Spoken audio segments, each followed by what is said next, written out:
This week on RSBANDB Update, Hero Pass is rebalanced, again, and we discuss the impact of the balance changes and the implications of the questions asked on the Hero Pass survey. We also share our favorite questions while dipping into the RuneSical and GameJam updates.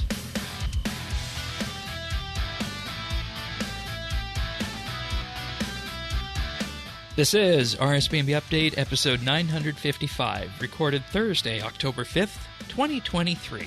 The new normal.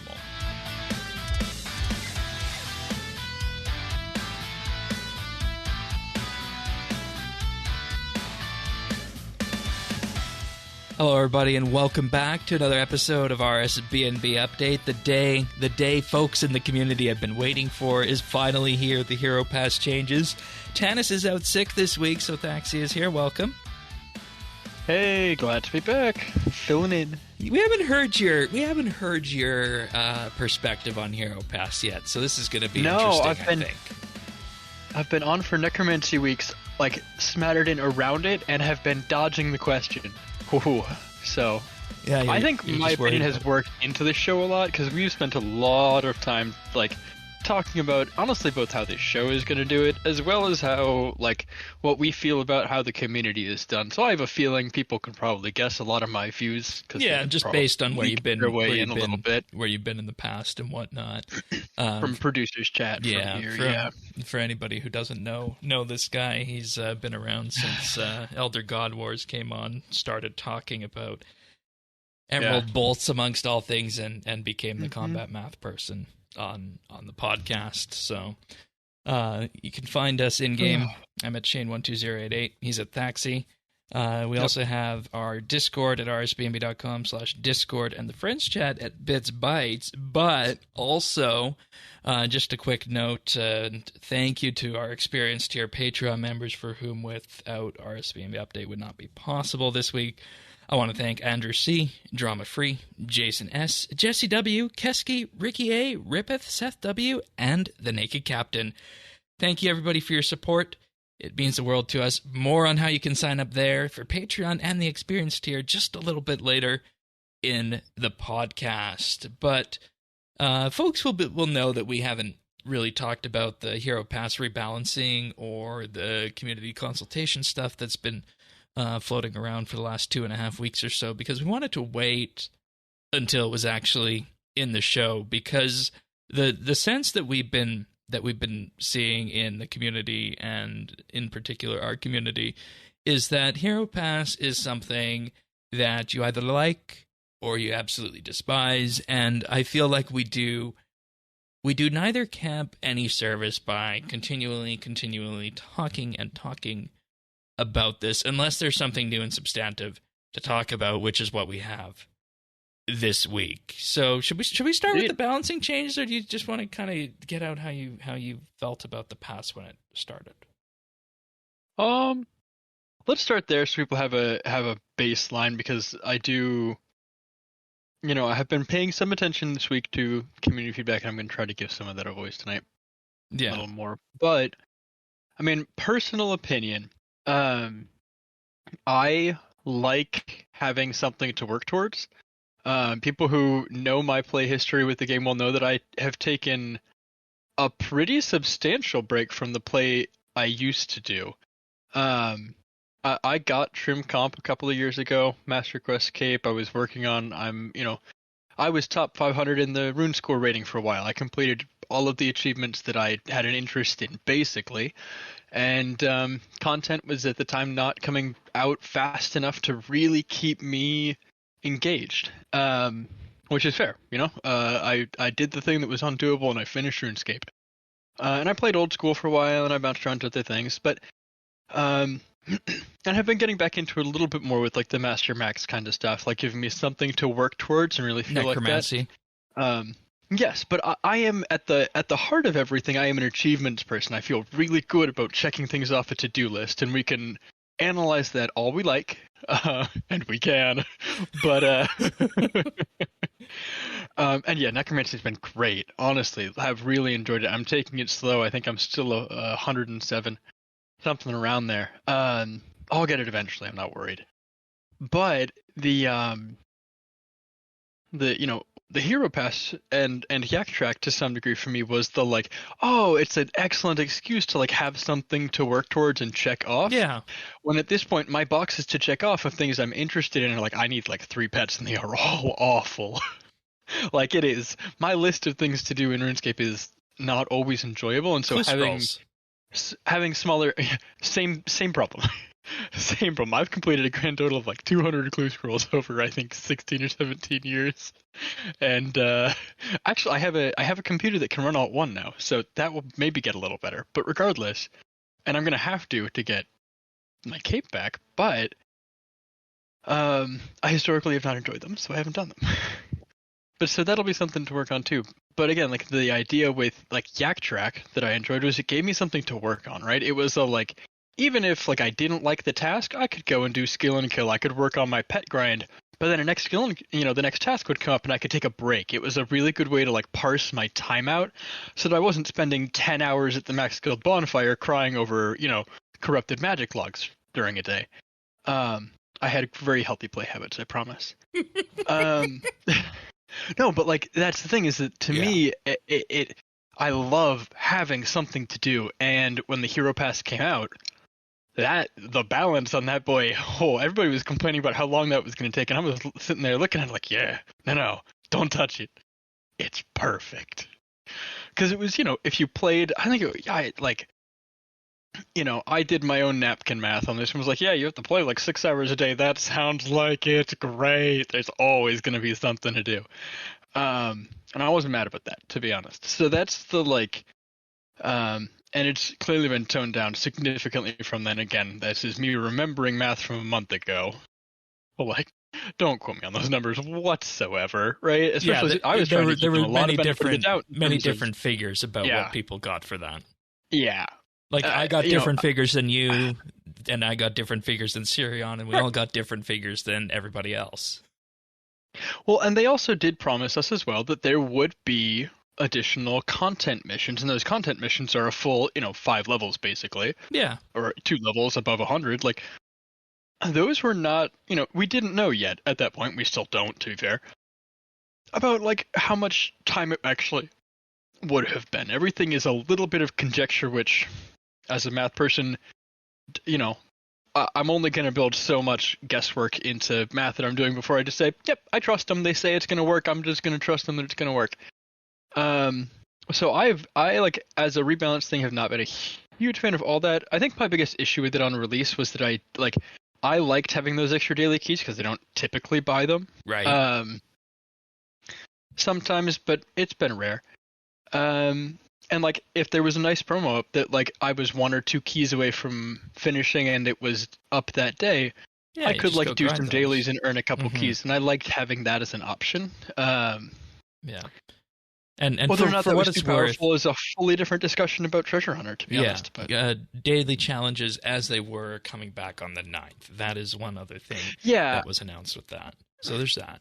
I was not mad to see those go away, to be clear. So I interacted with that system. I had it set so it was literally just fire making dailies because that's what you wanted. Yeah, and I could get 28 logs at the max skilled bonfire because it had a chance to not consume a log, and have all my tasks fire making. So I just needed to burn 30 logs, so I could just sit there, do 1 inventory, and have all 3 of my dailies done. It was great. Like, I interacted with that system when I felt like it, and most days I just didn't. So I didn't. Daily skip drives me up the wall. So, like, I wasn't terribly mad to see those go away. I had been honestly not playing the game significantly, somewhat, but not significantly, during the time when the Streaker Awards were a thing. I think those have been about a year and a half, something like that. It lines up around about there. right. Yeah. My life was going through a lot.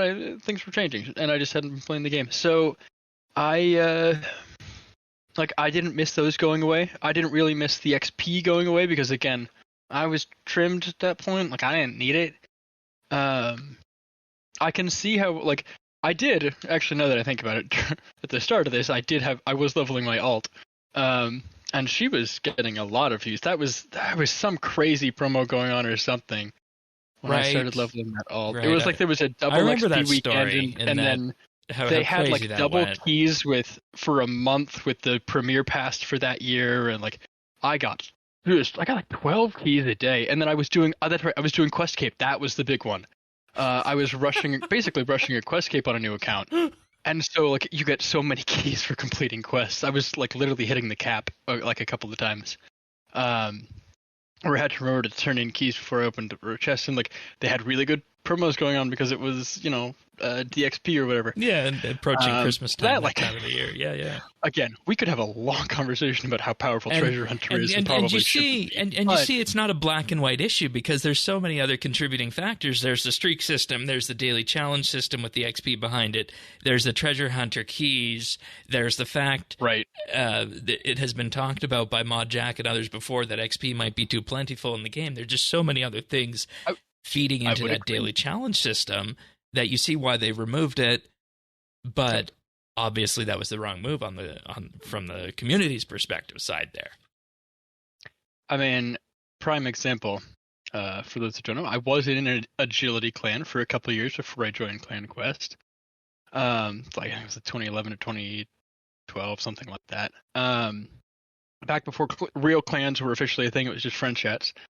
I don't mind training agility by doing laps on courses. I think that's very manageable. You just split screen and watch anime or something on one side, whatever it is. And like, let me tell you about how Treasure Hunter, because Treasure Hunter also introduced Silverhawks. And let me tell you, we know how that went. Or how that goes. Even without Silverhawks, if you don't want to train agility right now, you do not have to. And the way that agility, I mean, it probably needs an update. Also, this is kind of beside the point. Again, different question. But like,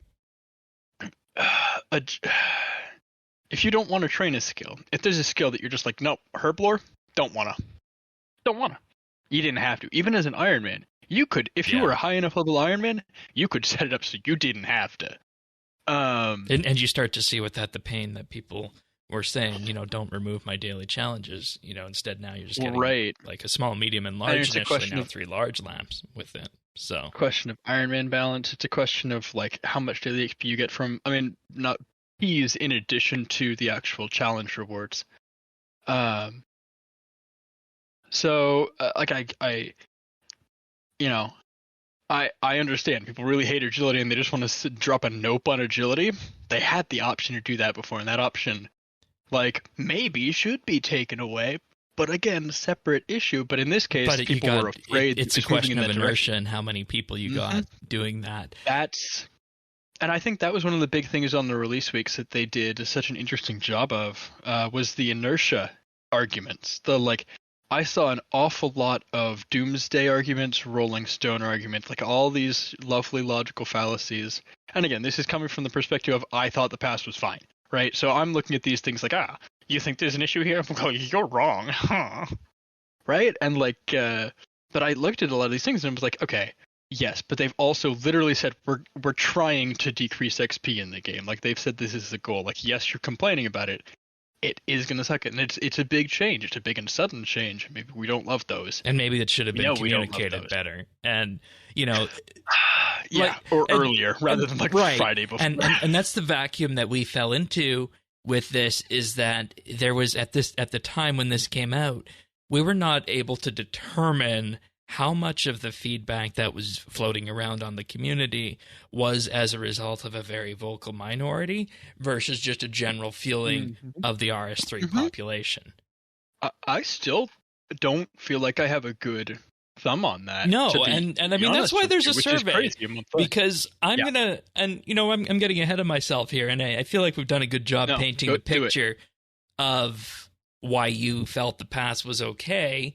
But there's going to be a survey on this, and I'm going to laugh if the results of the survey and the player panels come out saying Hero Pass was okay in the majority. Yeah. Well, the other thing, they did not promise to give us results of those surveys. I would be so interested to see them. But I mean, it's like we know they track literally everything that goes on in that game. They can tell you how many server cycles were spent by each person on each activity. Like, they know. Yeah. And like there is so much data that would be interesting to look at. We don't know. And I I'm not going to say I would be interested to see this data, but I'm not going to be surprised if we don't. Right, and that's where it gets interesting, because you can look at what the servers say versus what the people say and see where the disconnect is, and maybe it's a method of framing, maybe it's a method of the UI, something along that path. And that's what's led to, and a lot of the people, and it'd be interesting to see if you're in this camp, a lot of the people who were 100% pro Hero Pass have been like, what is this now? Because we have this thing where levels 100 to 120 now are just regular Hero Pass levels, needing 1,000 hero points to go between each one. They've increased the total hero points for the daily missions from 375 to 1050, and reduced the total time taken to complete all the daily missions from 40 minutes to 30 minutes. And that halves if you're doing the aligned skill. And then, weekly hero points for the weekly task are now 2,000, up from 1,250, and the total time taken for that task has been dropped from 7 hours to about 2 hours. Right. So you do your dailies, even just daily 1 and daily 2 for an entire week, you're completing the weekly as well. At this point. Or, I mean, more realistically, right, that's playing for 15 minutes a day. I don't know anybody that plays for 15 minutes of RuneScape. It's like the old Lay's commercial, right? Nobody can eat just one. It's the same idea. Like, I think more realistically, you play for like 3 days, and you play for 45 minutes a piece, you'll get your weekly. Because the weekly is 150. You have to earn XP on 150 minutes, complete a boatload of clue scrolls, or do 3 hours of PVM. Hours where you get your full marks of war. Slightly less because you'd earn points along the way from XP drops, but I digress. And looking at these numbers, generically what they've done is they've said, like, they haven't reduced the dailies by quite as much in terms of time, but in terms of like points received. If we ignore the base points that are rewarded from actually playing the game, which is very much I'm going to log on and grind. That's your primary point earner is going to be that. And that hasn't changed, which is fine. 4 but points if you're talking about the people who play the game very casually, right? The people who log on to do like an hour of RuneScape a day, who play the game, let's going to say in a healthy manner, which we all definitely do. For those people who don't binge, you need to log on to the game for 1 hour 3 times a week. That's what they're saying right now, effectively. Right. And if you can manage to log in on half the days, and during those days you complete your weekly missions in terms of both the special one and the actual weekly, and the dailies on those 3 days that you log in for an hour apiece, which math says you should, you'll get to I think we mathed about level 110, give or take, on the pass. Just off of that, you'll get about 110,000. Then you factor in specials, and you're done. Oh, well, no, that was actually including doing the new content as it comes out. But if you log in on even 2/3 of the days, so you're logging in on an extra 10 days out of a 90-day period, you're completing the pass now. Which says you can choose to not log into the game for slightly more than a month at the current balancing and still complete the pass. And that is just off of the reward XP. No. I did that math right the first time. 110k would be including the XP you get for your 1 hour a day of actual skilling. But you just do 10 extra days and you're good. So what they did, right? If you just look at the numbers across the board, they basically either, in the case of the weekly, they reduced by a third. You have to be on for a third as long. And then for the daily tasks, they tripled. So it's all multiples of 3. In terms of you have to spend a third as much time to get, or you get 3 times as far. Which again is super manageable, but before you effectively had to spend. About this is, was this done in a way to ensure people complete this pass? Was it done as a way to kind of, in effect, stop the bleeding? And what does this mean going forward for Hero Pass, because I think there's a philosophical discussion to be had as well about whether or not somebody should be able to complete the entire battle pass by logging in daily, or even, dare I say it, by being, enticed to purchase skips. Sure. I mean, or at all. Like, again, in my point, I would be happy to just have, like, it's one thing to say, yes, it's infinite missions at the end of it, and it's true. But, like, to me, it's, do I have an actual task to work towards? And that was part of why I like Jagex, because it was a little more specific, and this isn't. But it's something that's there. I think there's also, the philosophical discussion you talked about is an interesting one, because I remember having this discussion around, and it was something around titles or rare drops of some kind, and I want to say it was, it may have been... Was it our bad luck mitigation discussion? No, this was more than a decade ago, is what I'm thinking of. Like, this has been, I think, a conversation for a long time, where there are people in RuneScape who have everything, right? And part of the game, they feel like they want to collect everything.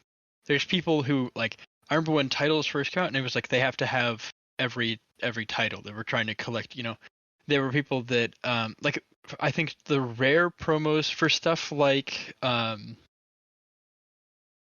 like, we all remember World Event 1, right? Where people were doing on both sides, get the cosmetic rewards for both sides of the event, even though they, like, that basically did the full event time, so you didn't actually get to promote your credit towards one side or the other.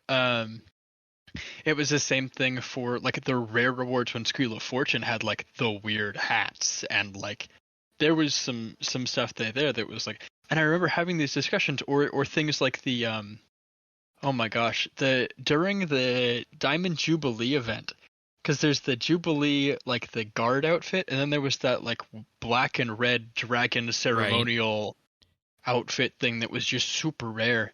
People were like, I shouldn't have to spend money, I want to get all the things. And it was this, like, should you be able to collect everything? Should you need to? Is there a reason? And two, if, like, even if there's not, should you be able to? And I think that there's definitely a divide on that. The like, people might want to, people might say it's there, but, like, is it reasonable to expect that? I don't know. And that, like, I would make that same argument. And that's kind of also the same kind of divide that we've been seeing with necromancy as well, where necromancy is very clearly designed to get people in at the ground floor on combat and PVM, and it's at odds with how things have been, that the people who, are very proficient with one of the existing styles, you give them necromancy and what they know already, they're in a position where necromancy just makes them that much more powerful, and it, in some cases, creates a sense where certain things are too easy. And this has been something that I've actually been thinking about a lot since August, is that, this is very much like one of those time periods where the RuneScape community feels like it's in two different spots and very, very dangerously could split off and go, one of two directions, right? And that goes to that same sort of question about, should you be able to complete everything? And that's where that lands. Yeah, in a different way, though, right? Because, like, necromancy, that's a very functional gameplay difference. No, but it's basically just, splits in the community in terms of perspective on things, right? Yeah, I mean, I think that's part of a shift. Like, I think that is also a shift in the way that Jagex is looking at things. Yeah. Like, I think that's actually on their end more than ours. That's true. So I would say that's a little different. So just to be, like, just maybe push back a little bit. Because, like, in that case, it's very much a, like, I mean, yes, there's a split in terms of people who really understand the combat system very deeply, for whom it's making content very straightforward, and for other people who are being given tools to figure it out in a different way. And then that same idea of, like, should we gatekeep drops? Is it, like, how much do we respect people's time? Like, there is a shift, and necromancy has shown a shift towards, I think, respecting players' time a little better and making things a little more common and a little more, reasonable to grind and a lot of those things. And hey, if we take that same logic with Hero Pass, they made the right decision with these balancing changes. Right, where it's like they're respecting people's time a little more and not expecting people to do crazy things. But again, like, I know you guys talked about battle passes and things from other Yeah, games. Fortnite, And I World think of part Tanks, of and whatnot. what this comes to as well is the like how many of those people battle passes are expected to be finished, when purchased. How many people did the game devs for those expect to finish them? And like usually the answer for Exactly. that is like what, 10 to 20%? Yeah. Um Yeah.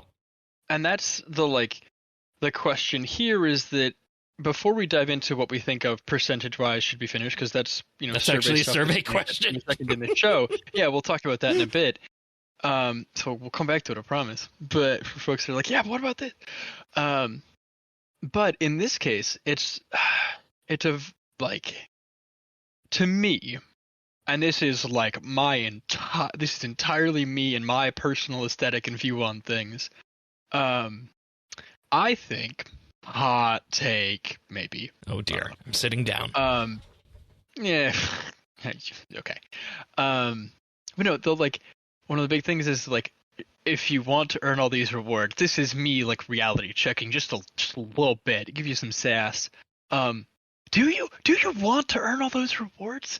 Like, to be personally, I would love to get that Ghost Conjure at level 120. Like, I think that thing is neat. It's a great reward for reaching the end of the track. Like, I would love it. I don't know if I'm gonna get there, to be totally honest. I'm I'm just over halfway through the pass right now, which obviously at the rate that I was playing before would now get me to 120-ish. So we'll probably get there, to be honest, at the end of the day. But it'll be close for me. And to just give people a perspective on the time, and I'll get back to your point about do you need everything on that. I just want to say this: this week, on one day, I did my dailies, which involved checking the ranch, doing the potion flasks. Then I went and I did 2 hours of Raziel. And then I went and did an hour of rituals. And that was the dailies done and the weekly done. Well, yeah, because, I mean, you got all those Marks of War from Raziel. Yeah. Like, I think Marks of War are kind of a sleeper. Like, you can literally go and spend 15 minutes at, like, Vindicta and get a full 1,000 Marks of War. And then you go spend 45 minutes doing whatever other skilling, and you've effectively earned 2 hours worth of progress. Yeah. Anyways, I think the Marks of War balance. Anyways, continue on. Sorry to derail that. Do you need everything? So, like, well, it's not. Yeah, it's a matter of do you need everything, but it's like, to me, I'll be totally honest. We've got a lot of cosmetics. I consider myself a bit of a fashion scaper. I want to have things to like use them later, but I look at a lot of these and I'm kind of, I'm never going to use that. That's not an outfit piece that's going to fit nicely with probably almost any other outfit out there. And like, if I'm not going to mix and match it, like, I don't wear a whole lot of full outfits straight up on their own. That's just me and my aesthetic, whatever. Most of these outfit pieces, especially the ones that are like 8 recolors of the same thing, which again, cool. Like, you can mix and match that with other things that you're wearing. I've seen some interesting outfits with them, like, good stuff. I'm probably just not going to use the muscle plates. Like, it's just not for me. But the muscle plate's a cool idea. Like, actually, like, people love the fighter's torso for a reason. Like, I'm not going to say that these are ugly cosmetics. I'm just saying I'm not going to use them.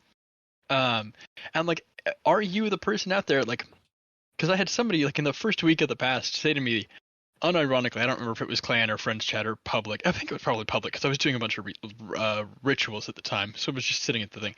Like, they wanted to get all of the rewards out of the store, but you could only earn like a third of them from the point toward in the past. So you had to do a bunch of the extra missions afterwards. So you effectively needed to get to like level 140 or whatever they said it was. I trust them on it, whatever. And I'm like, but why? Have you looked at the cosmetics in the store? It's the same ingredients, but forgive me. Like, the only thing I want from the store is the asphyxiate override. Put it nicely. Yeah, like some of the animation overrides, like they killed it with the animation overrides and the like reskins for the content and stuff. Like, that's what I'm playing this pass for. Is mostly those. Some of the titles are neat too. Like, I was playing for the content buffs before those were removed. Yeah, I loved the content buffs. That's of all the things I'm really sad those were gone. Because, like, again, people who listened to a couple weeks ago, I've done a lot of woodcutting lately. Just earning my axe, because, again, been gone and needed to earn my Mkondo hatchet. So I got 2 of them, one for the tool belt, one to augment and stuff. Cut my way through about 8,000 elder logs. And, like, I would have loved to have, like, however many, I think it was, 10 minutes per one of them of, like, your perks on your hatchet have a double chance to activate. That doesn't seem OP.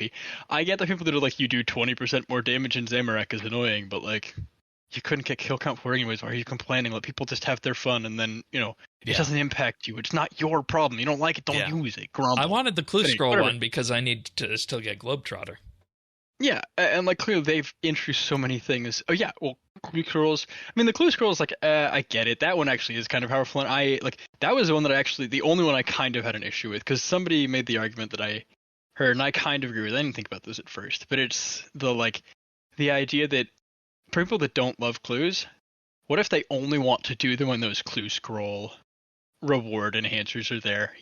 Right. Like, what if they're like, I only want to do them when my elites can be 2 steps? Like, okay, like valid. That's elites a are fair annoying. point. Like, That's a fair get point. it. And it's like they never want to do elite clues when they don't have these things if they're going to be readily available. And the solution to me for that is that it's like, don't add a lot of rewards that could fit that thing, right? Like, a lot of these are one-off. Like, I would never expect them to re-put out the wood cutting hatchet buffs, but like there's a couple of them that were non-specific to current content, like the clue buff, that like maybe that one shouldn't have been in there to begin with. But even if it, like, because it's not specific, and the other thing still, was you might that expect that to come back. Those were on the premium track too. The premium track, fine, whatever. I want Jagex to earn money. Like, I'll put my bias right out there right now. Like, I don't care. The whole monetization thing of it. Like, I'll spend what I'm interested in. If I don't think it's a fair price, I'm not going to spend it. If you can't control yourself to do the same, like, I'm sorry. Like, I don't have a lot of pity for you. And that is savage of me, and I got nothing for you. Like, that's it. Like, okay. I mean, at least it's not a Chinese gambling game on your phone. Yeah. If they're not going gotchas on us, like, and again, Rolling Stone arguments, I don't believe them. Fallacy, get out of here. But like, not to again, the monetization on it, like, I don't. People can say it's predatory and like we shouldn't be supporting it. And to be honest, it's probably true, like, to some degree. Like, I don't want to go too hard on this, but like, they seemed reasonable to me what they'd put out, and I'm fine with the premium version of a track being locked behind, a paywall. I don't know how expensive this one was. I have Premiere. I don't ever look. Personally, I would probably be willing to spend for like all the buffs and everything. I'd probably give them, an extra $10 every 3 months, $10-15. Like, that to me is reasonable. I think if it was 20, maybe we're pushing it. I think it was 3 bonds. I think 3 bonds. Yeah, so that's $20. Yeah, $20 every 3 months for me for an extra set of achievements basically to work on, and rewards from them. I'd pay it to them. I don't mind Jagex taking my money like that. But again, I pay for Premiere, which is $20 which every includes 3 it months already. anyways. So like that's it. So and that's the end of it. And like, if people weren't on Premiere and wanted to just spend an extra $20 because they really liked that track, awesome. Like, having that option seems very fair to me. Yeah, and the thing is, we've gone through progression and rewards and how we, all the rewards are now easier to get and whatnot. And maybe this comes in at the survey, maybe now. But the thing that I'm not seeing here is that this is obviously, and this is another sense I got, that in terms of, just looking at things and parsing through everything, is that it wasn't just Hero Pass. In the eyes of many, it was that Hero Pass was the thing that the straw that broke the camel's back. Yes, right? That's and that's why I ask, are these changes that came out here really going to change the community's perspective on monetization and of something like Hero Pass? Because and I looked through and I consulted with outside people who are not in the game presently on the community consultation bit and the balancing post about this. And the thing that came back from them on both of these was that it was focusing entirely on the negatives, both Jagex and the community of this. There was no discussion about make right, about how to shift this into a positive tone. There was no discussion on that, and the way the posts came across. And full disclosure here, we're looking at people who hadn't played the game for a while, used to RuneScape without monetization in there. used to analyzing news posts for bias and context and all that other sort of fun stuff surrounding it. And the sense with both posts was that they're not going to work. They're not. The community is not going to respond positively to these posts because it's not, in effect, matching where the community is and addressing the core issue. So, while it's a nice olive branch for Jagex, the general sense was that there's probably not much to do in terms of salvaging this one, at least. And I think that's why they're extending the consultations out. Yeah, I mean, that's the big burning question at the heart of this, right? Is like, is there ever going to be a version of the Hero Pass? Like, if they produced the most perfect thing that made everyone happy by some miracle and was viable from the corporate, from the studio executive perspective, and they found the perfect balance, would the player that was would the players accept it? Would the players be interested in it? And I think you couldn't find something that the players would universally accept. I think you probably just got some people out there that have just decided they want nothing to do with this. Yeah, it's like how when Rune Pass came out, the first iteration of the Battle Pass, that was panned entirely, and that's what led to Yank Track. So. Oh, I completely forgot about that. I mean, versus, do you remember the original Squeal of Fortune with the screaming goblin? I mean, he had to be killed in a quest. Yeah, because we hated him that much. Yeah. I mean, he was also a funny meme, but I think, and I mean, I know that both of us can name off the top of our heads at least a half dozen people who either quit the game or completely and utterly refused to ever interact with that mechanic or the treasure hunter or anything it became, because they just didn't want to support it in their game. And if the people choose to do that with Hero Pass, I think they can do that. That's fine. I think it's definitely one of but those it's a question of can the game hard. support that at this point?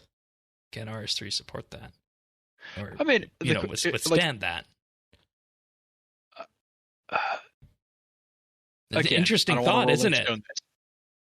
No, I don't think it is. I would disagree with that as a statement. I just I don't think enough people are going to look at this and be like, ah, yes, free rewards. No, thank you. Not interested. Annoyed. I'm sure there's going to be some people, just like there are some people that are totally opposed to the monetization that was done with the first microtransaction stuff, with Solomon's and the Squeal. Yeah. But I don't think it's going to be enough people to make a difference. That's my expectation. Is that basically people are too invested in their RuneScape. I think people are afraid of change, and that as soon as they accept the new normal, that'll be fine.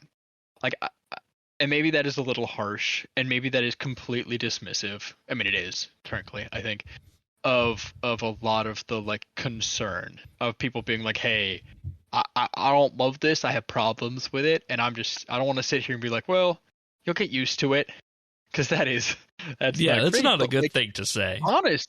Honestly, I think everybody deserves to at least be heard, unless they're some raging lunatic. No, I think that it consistent pain points and issues that we continue to experience, and people's strongly held opinions about things as playbase should be voiced, and as much as possible accommodated, right, in the development of any of these things, right? I'm not saying that shouldn't be a thing, but I think that no matter how it, I trust that the devs will not release something that is so egregious that it causes conscientious objection from a large portion of their player base. I think people enjoy the game and are invested in the game to a degree that they will accept it and move on, and they will take the free rewards in whatever form they come. And I trust that Jagex will iterate as needed, right? That's part of the thing, is this is seasonal, right? It's not just it's like the Squeal or something, where they put it out and they said, yeah, this is going to be the thing for a while. We're not going to do promos, we're not going to do updates to it. It's just, this is in the game. There's going to be key vouchers that you drop occasionally. That's the big, ooh, will it happen, will it won't? Otherwise, it's here. Accept it. And we accept that, and people are upset about it. And that's why we got the survey to, reassure and say that, this is able to be fluid. And, and it is. Every 90 days they make a new one. Do you remember the first Yak track, Shane? Yeah. I don't know if you guys talked about this. Yeah. The first Yak track, you couldn't complete literally half the tasks because they were balanced so poorly, and they mostly fixed that. Yeah. But they have iterated on that in almost every 3-month period since they started it. And it got way better. I trust that this will probably have the same iteration because it's happening every 90 days. Yeah. And I also want to, bring another thing that's really come to light, just, looking at old school, looking at where things land with this. And that's that, you're mentioning iteration on that. Mm. And you have that same sort of iteration in terms of where the game has got in terms of its premium model. And you would think in general that the game, would start out as the free-to-play game, but overall there have been things that have been added and added and added to it. But one thing that we really haven't seen much iteration on is that premium subscription model, because keep in mind, you're asking people here to look at a game that has the monthly fee or the Premier Pass. You have Treasure Hunter, you have Solomon's General Store, you have Bonds, and now you have the Hero Pass question on top of it. And I think it was 2020-ish or so, there was the discussion of the currency rework that they were looking at doing, the premium currency rework that I don't know where that went, if it was, due to tech debt or something else that they weren't able to do it.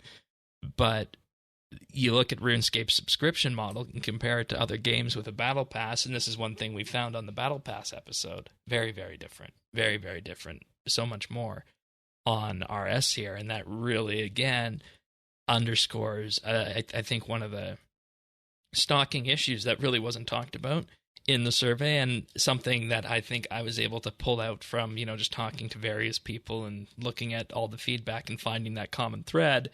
It's that this is a game that charges you a monthly fee, or you pay all at once, but then there's all these other things tacked on top of it. And if you look at all the other Battle Pass games out there, what other Battle Pass game has a subscription fee associated with it, plus all these other things? We couldn't find one last week for that, or the week and a bit ago for that. I mean, I'm sure there's something by EA, or I think just COD. I think there might be a couple. No, they broke that apart. You pay for the yearly fee for the Call of Duty single player, but the multiplayer is free now with Battle Pass if you want. They bundled it. Interesting. Fair enough. Yeah. So I mean, yeah. And then go ahead, and then I'll just bring it home on the progression side. No, I'm just organizing my thoughts. Okay. Go for it. Because I was just gonna say that the primary focus has, of course, been progression, and I think the thing that we don't have an answer to yet is to whether or not that scratches the itch, and hopefully the survey will be able to provide some information on that. And I've seen relatively muted responses this week in terms of the Hero Pass changes that came in so far. So that leads me to believe that the changes probably do scratch the itch. But I mean, I don't have the internal. Or people are burnt out on or that. on complaining about it, or that, which again goes back to when it comes out, are people going to be really annoyed? Well, yeah, could be. In any case, I'm going to thank some Patreon supporters. Then we'll talk about the consultation and the survey, because that is important. And this week, I'd like to thank Alaska, Alvaro L, Amos Reed, Anatoly D, Andrew C, Arvids L, Chulbura, Chunk the Monk, Dominic R, Drama Free, Duramax, Free Milk, G Hammy, Guy LaFleur, Jacob G, Jade Gizmo, Jason S, Jeebus, Jesse W, Jim M, Kesky, Killer Snowball, Malinoric, Mohan V, Nate the Great, Nick G, Pernasius, Renhawk, Ricky A, Rippeth, Runestar, Scott DFs, Seth W, Shirt Pants, Tabby, Thule, The Naked Captain, The Dabbing Goat, Tim, Tom V, Ukulele Steve, and Zant. Big, huge thank you goes out to all these people for supporting the podcast. It means the world to us. If you're wondering what all this is about, patreon.com RSBANB. We're going to be sitting down to record the monthly bit shortly, a discussion about how guilds could go in RuneScape. And just for clarification, we're talking about skilling guilds, not necessarily the clans. I know last week that was a point of confusion there, but it's going to be about skilling guilds and where they sit today and what purpose they serve. So if you want access to that when it comes out, should be there by the weekend.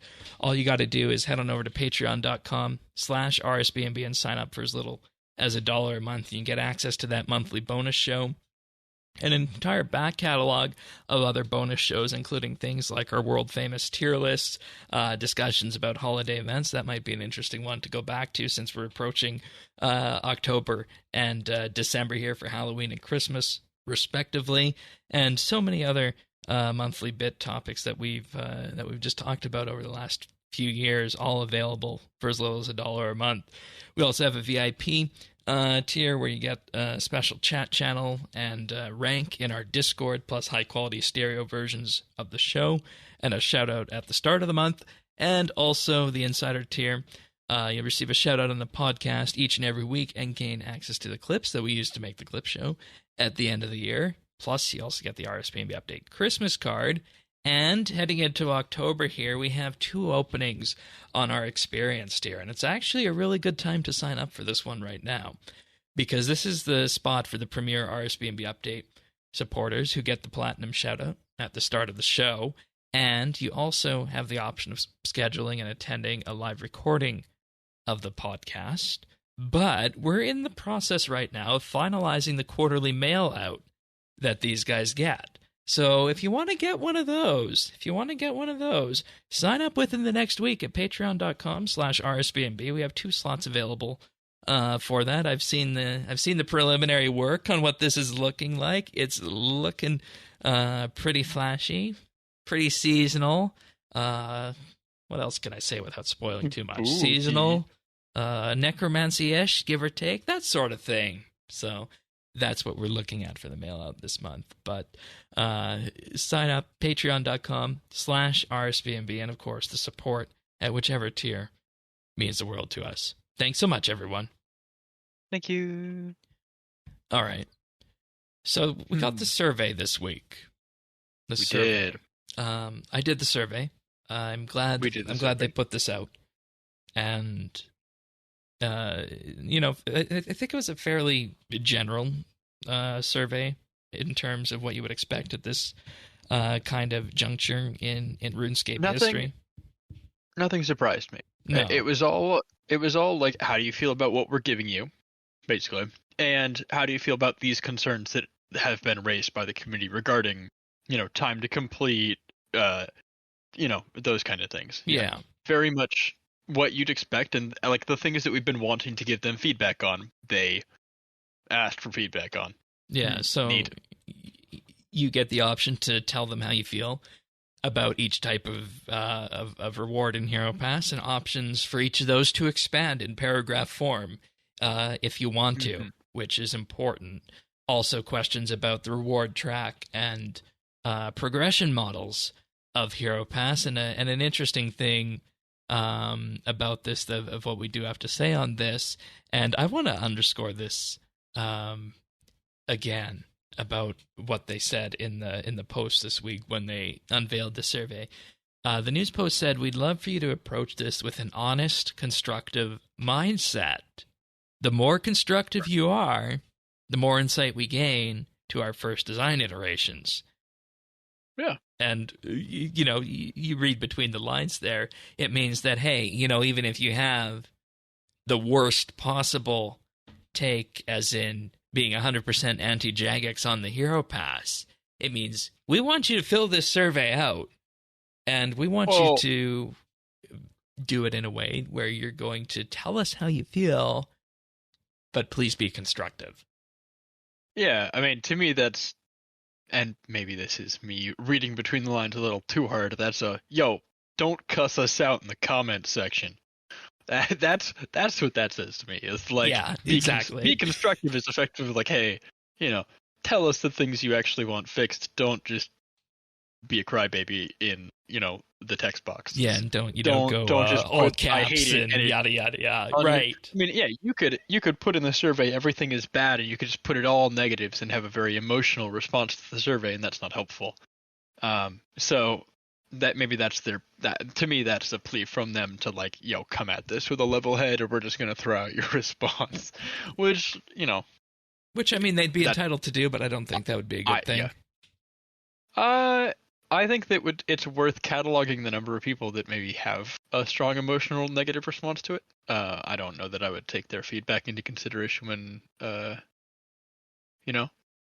and designing things. Yeah, and the thing I see with this is that anybody who has planned a skill trek from 92 to 99 and figuring out the best way to go, and even before then, has at least some high level of understanding of how RuneScape works. So I feel like they should at least be able to words this properly, right?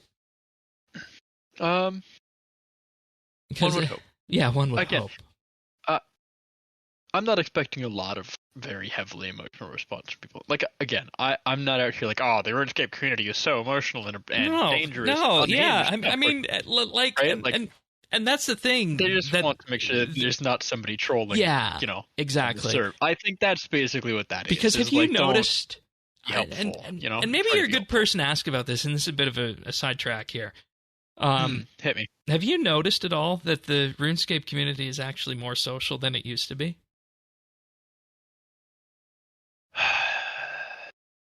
Or is that wrong? It's a good question. Because I'm gonna I was witness to some wonderful discussions at the necromancy place there, the ritual place. Yeah, I mean that's the question though, is like how much of that was they forced literally like 100+ people per world to chill together, and you get the 5 chatterboxes who exist on each world, and you put them all in the same place, and suddenly the conversation was going well. I think some of that is maybe true, and occasionally, like I do see maybe a little more than I had in recent past years, people asking, "Hey, welcome to my crystal tree. What woodcutting level? What are you working on? What's the goal? Are you hunting for axe pieces? Are you hunting for a level or a pet or whatever?" I have seen a little more of that, like, "Hey, just how you doing?" Yeah, that's kind of what I was getting towards. I've seen a little bit more of that. Not honestly a ton. Like RuneScape to me, I think is still a very much like. Well, part of it is it's the typing interface on mobile. To me, is not leaves a lot to be desired. Conducive to. Yeah, it takes a number of steps to get in, and then it distracts from your idle clicking. Either the idle part or the clicking part, you can't do either. Unfortunately. So I think there's a little bit of that for people that are like AFK skilling, and there's a little bit of like people just really being idle and being AFK. More than, when we were, I'm going to say when we were kids, but 15 years ago, whatever it was, that, and everybody you could ask your friends at Willow's, "Hey, how's your day going?" And have a whole, 30-minute conversation where neither of you get anything done. And that's just what you did on RuneScape that day. That was awesome. We've all, we've moved a little bit on. Different times, eh? Maybe there's a little bit extra. I don't remember how we got here, Shane. I just was wondering if you'd noticed people were more talkative, because definitely at the ritual site. Because I was thinking that, with that many people potentially seeing the survey, that we might, get more people talking about it in the survey, that sort of thing. That's where I was with that. I'll ask you a question on that. Yeah. Do you think that would be good? Do people have too much of a sour opinion of it? Would it be better to just leave it be for now? No, I think you gotta. I think if we've learned anything, you kind of gotta tackle these things head on. Whether the opinion is bad or good. Yeah, I would say maybe. And the entire thing's given me a really different perspective too about at what point do you just take RuneScape through the old school route? Like, at what point do you do that? When you're ready to kill the game, but that's a separate conversation. About how the game. Yeah, okay, we won't talk about that now. But like, I mean, I'll counterpoint your response with the idea that, like, I think there are some people who have, again, a little bit of an emotional response more than a, grounded response, to put the For the one reason diameter or of that. another, we'll say. I would say, well, just to, like, I would be so afraid to have those conversations with people in game because I don't want to, like, I don't want to pour salt in the wound, right? Like, I want to give people a little bit of time to, like, breathe about it. And I don't know if it's been enough time. I think for a lot of people in the community it has. I think a lot of people have, like, realized that there's changes making things being listened to, and they're chilling for the minute until the next big release or update about it comes out. Which maybe there'll be subtle changes and we'll never have to, push that to a head anyways. But I think it's a sore wound. It really a is. lot of people. It really is, and so I'm like afraid to bring stuff up because I don't. That doesn't sound like it's and like the thing for me, the biggest thing for me was that we were less than a month out from necromancy, and the entire discussion has shifted away from that. Like, I was hoping to get back and do 3 or 4 necromancy episodes in quick succession, and not be on something like this. Well, yeah. And to some degree, I think that's a good thing, and to some degree, I think that's a bad thing. Necromancy clearly has not been the, like, incredible success immediate, everybody loves it, of archaeology. Yeah, I think it's been good. It needs some change and balance, and we need to get used to it being that's another sore spot.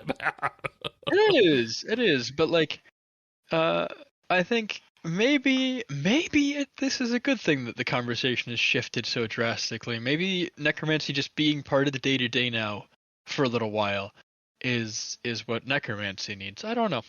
What was Again, the most? That's a whole other conversation. Were there any questions in the survey you found interesting? Because I found an entire page interesting, and I want to talk about those. But were there any other than the one I've highlighted that you found interesting in particular? I mean, the one you've highlighted is definitely important. I feel like there was something else in there. Oh, there was a whole section on content buffs and should they be back. Oh, yeah. I had a pretty strong reaction that I think they should. Do you want me to read my response to that I wrote? Honestly, sure. Let's talk about it. Okay.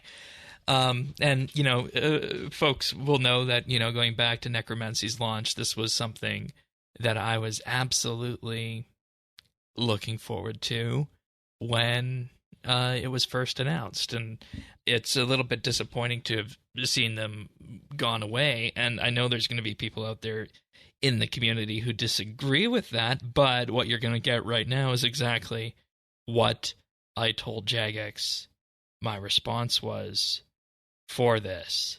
So what I wrote is that, and you guys will have heard this before, is that I've basically been putting off Clue Scrolls and Globetrotter by searching for that trim requirement, and I was actually looking forward to the Trailblazer content buff that you would get with the premium rewards with Premier Club, and putting myself in a position, if I had paid for the upgrade, if it was not part of my Premier Club, I would have felt ripped off when they were removed. Ripped off to not consider paying enough again. And I basically said, please don't take away content that was marked as premium. The cosmetics and animations are nice, but the content buffs are what I was most looking forward to. I also, of course, put a mention in there about the Elite Dungeon 4 Zamorakian Undercity buff, and I might have a different reason for wanting that than other people. That's only because the reason I can't go back there is I'm guarding that extraordinary long kill time, and if this buff was active, my kill time wouldn't have been updated. But it effectively amounts to a feeling of that if I was paying for this with a extra bond or two, I would have felt ripped off having that removed. And granted, Jagex, to their credit, were giving people refunds who felt like they were in that camp. And I also think that was an interesting set of questions, the one about the content buffs that you brought up, because there was actually an option there. If people would feel happy about content buffs that were either not on the premiere track or given in equal numbers to everybody on the Hero Pass. Yeah. How do you feel? Again, I think it's just a matter of balance, right? Like, I think those clue ones needed to be given super sparingly or not involved. I think stuff that's related to recent content that's going to be a one-off, one-time buff. I know it's a little extra work to probably produce some of those, but I think those are really interesting and valuable. And I again, I've already said I'm not a huge fan of a lot of the cosmetics on this one. I was much more a fan of the content buff type stuff as well. Yeah. So I think those are neat and a good incentive, and I hope that they do bring them back in some degree. Yeah, and I know people complained about them, and I like I get it to some degree of like, well, you can't get a kill time and you can't get kill count, but somebody could, in theory, like, you can buff up.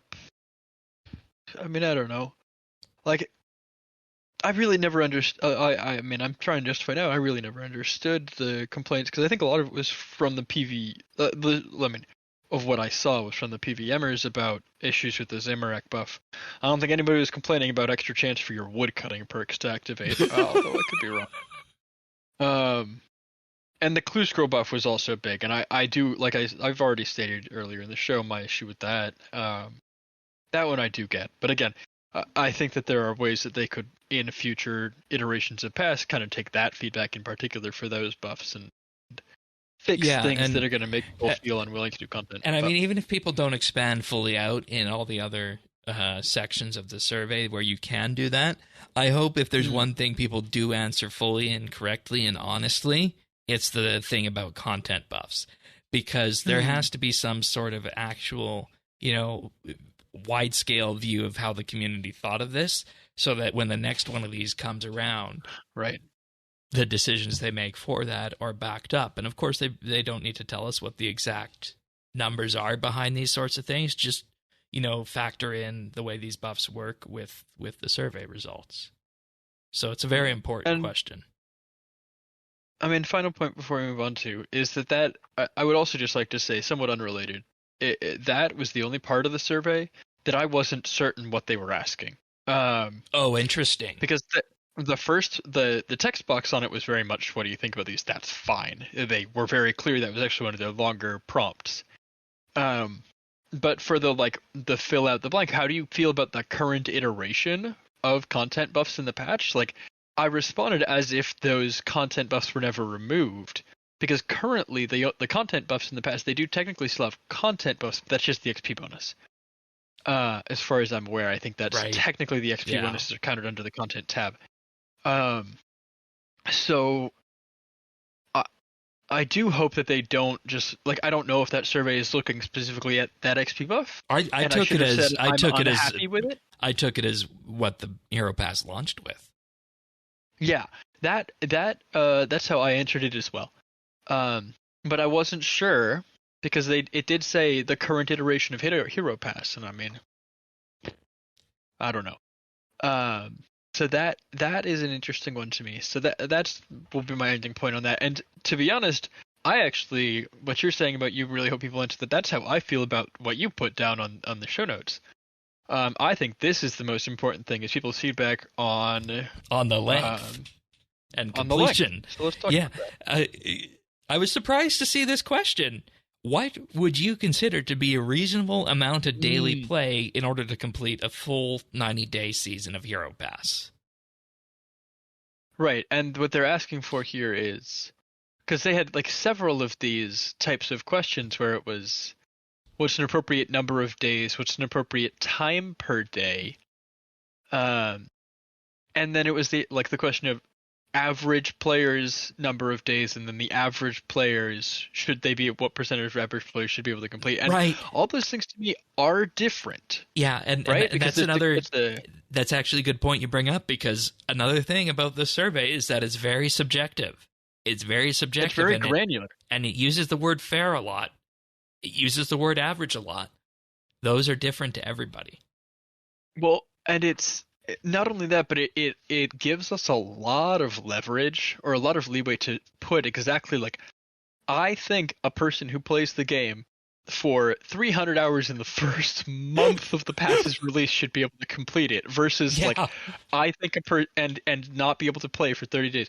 I think a person who plays for like literally just 10 minutes a day but plays for every one of those 90 days should, like, you could be very granular between all of your survey responses. If you like thought about what you were putting in, you could be, I would think that this should be where you draw the line.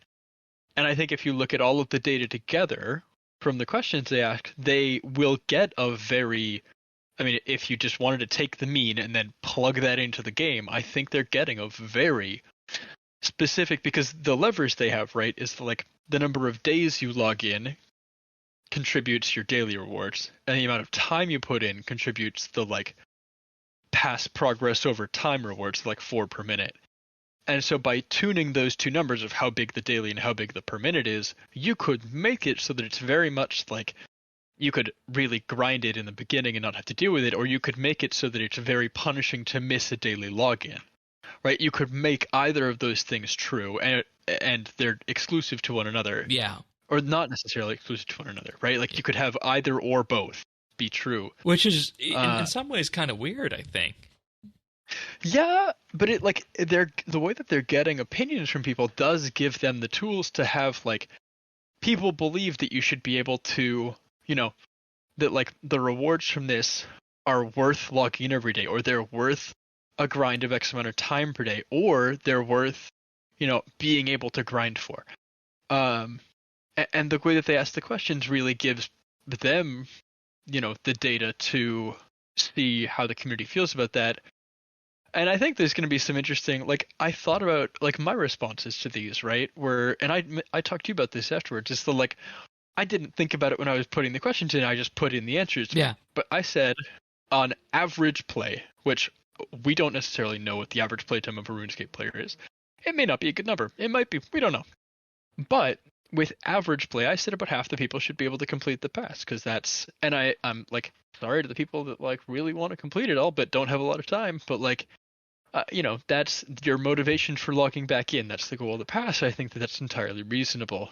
And yeah. like, if I don't want to say that you have to be in the top 10% of players to complete the pass. Like, I think for RuneScape, like the community has complained, honestly, super valid. Like, that's not a good model for RuneScape. Like, more of the RuneScape population needs to be able to access level 120 if they play, especially for the players that play more than average. But the players who play an average amount, yeah, let's put exactly half that. Let's say, like, if you play that, then, you know, half of you should do it.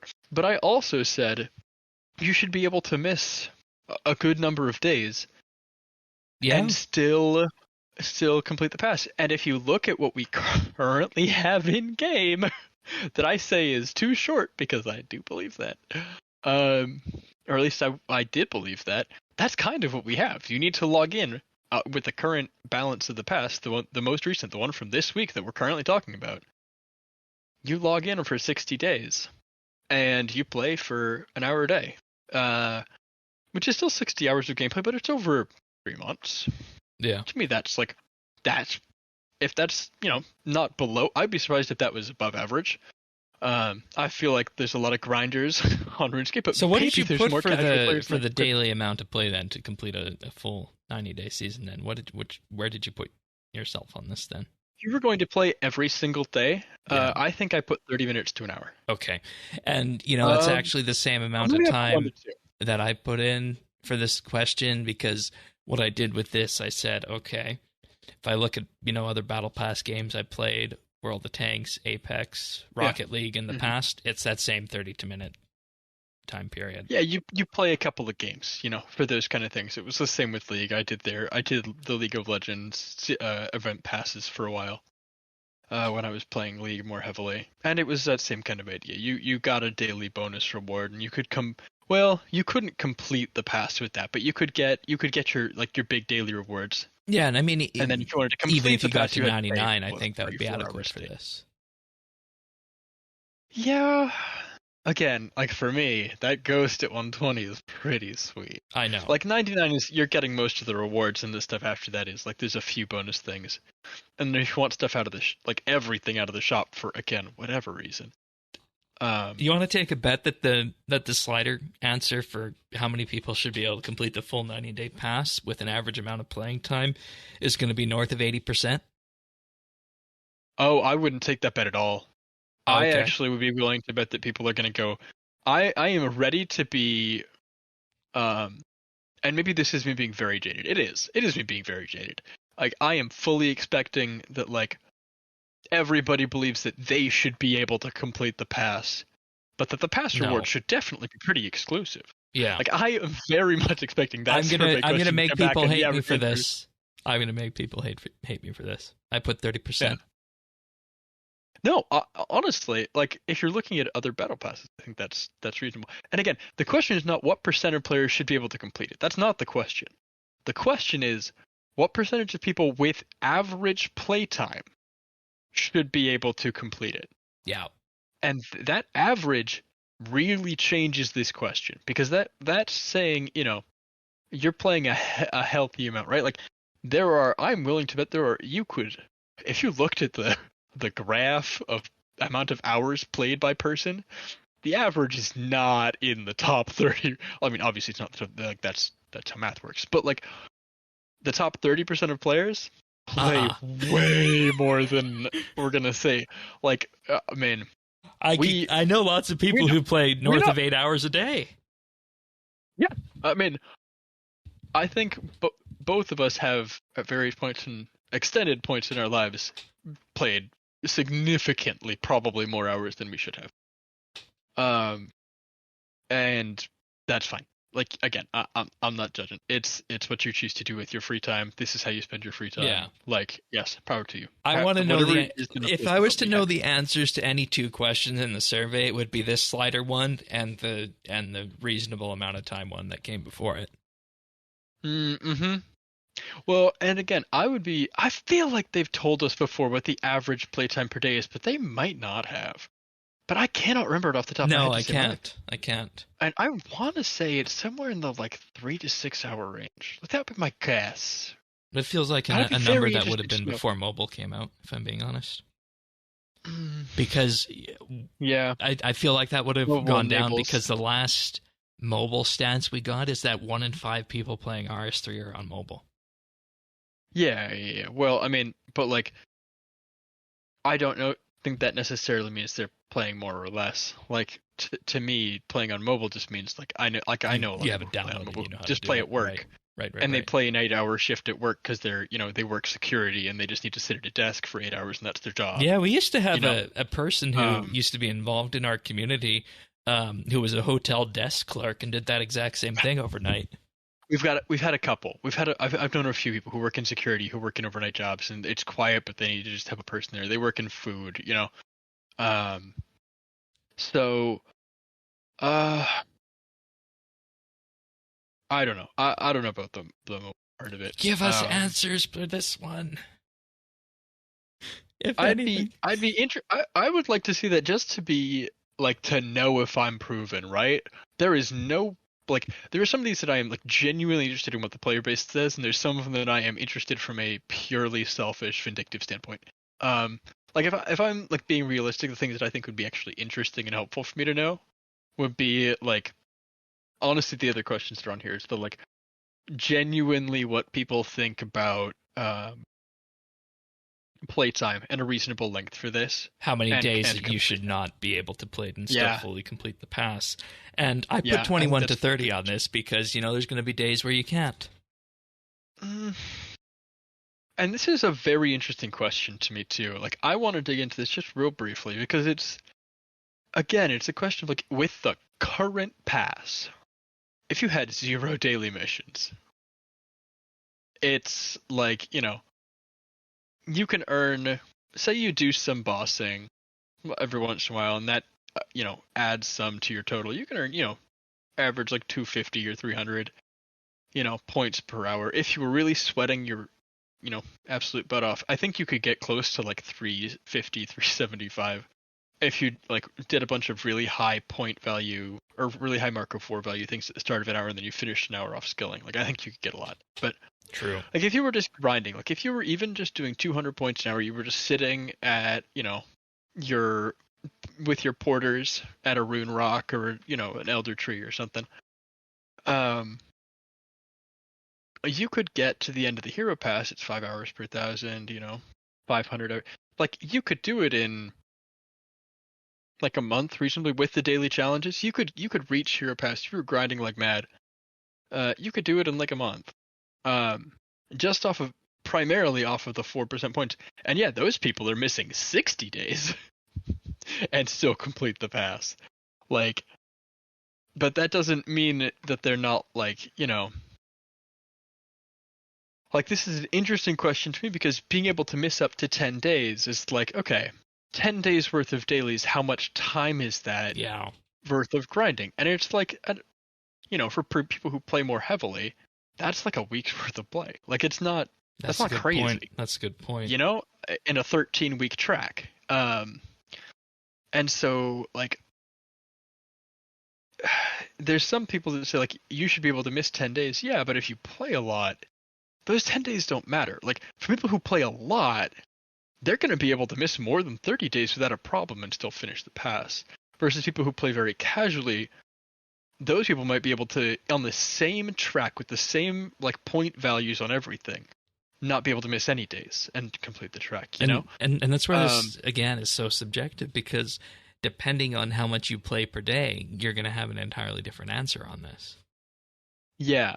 And again, interesting to me just because, again, this question, and I don't know if this is intentional or not, and maybe the average or not average being present. Like if this said how many days should the average player be able to not play and still fully complete, that's again to me a different question. And maybe we're overanalyzing the survey, and maybe that is just like what they're expecting, and that's honestly probably how I answered it. And everybody's a person who played more casually, and you have to factor that in when you're building these too. Is that somebody doing this survey, you might miss the word average in the previous two questions, and just treat them entirely different.